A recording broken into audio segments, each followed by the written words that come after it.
Have you ever seen the movie The Big Short?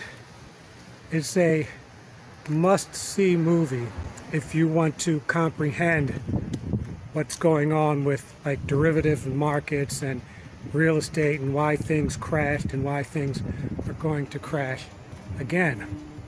But there's this scene in The Big Short, and you've got a guy who's playing roulette, and he's betting on red.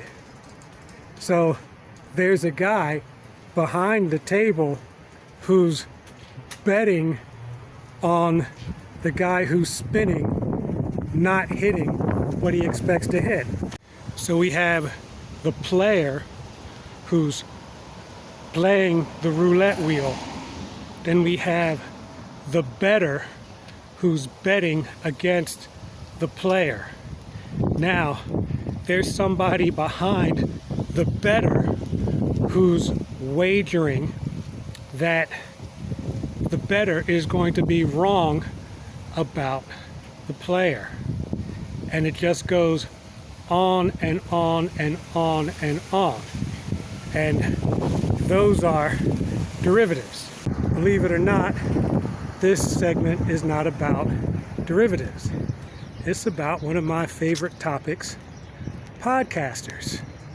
Now, what seems to be happening, and you can correct me if I am wrong, but let's say some celebrity couple does something, right? Let's say it's the Royals, because the Royals are always popping up somewhere. So some podcaster makes a derogatory crack or comment about the Royals on their podcast.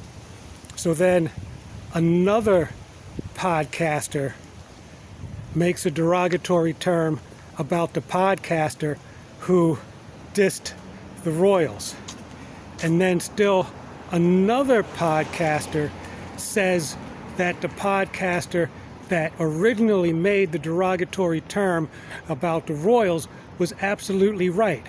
And it just keeps spiraling down and down and down and down until you have a podcaster commenting on the podcast of another podcaster commenting on the way that podcaster was covering the news or the events or something like that.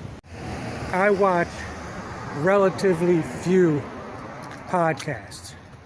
I think everybody does, considering that there are millions of them out there. Watching a lot would mean that I would watch like 100,000 of them. And I think maybe I watch a handful. And the others that I just happen to see just kind of pop up. And I'm like, this is interesting title, interesting graphic. Let's see what they're talking about. And that's what it is. Podcasters talking about podcasters, talking about podcasters, talking about podcasters, talking about celebrities that I don't care about. Then, they take sides. There's either one side or the other, or else you're neutral. And it becomes beef, right? So this podcaster's beefing with another podcaster, blah, blah, blah, blah, blah. And they get more hits because, people like beef. I think we can call this trickle-down podcasting. There's no stopping it because everyone has freedom of expression and free speech. And this isn't anything that's going to shut down the internets or the web or whatever it's called nowadays. As long as people are out there gossiping and squabbling, the powers that be do not care if any mis- or disinformation is being shared about, your average celebrity. And yeah, that's it. That's what I've noticed. Thought I'd bring it up. Any comments? Let me know. See you in the next segment.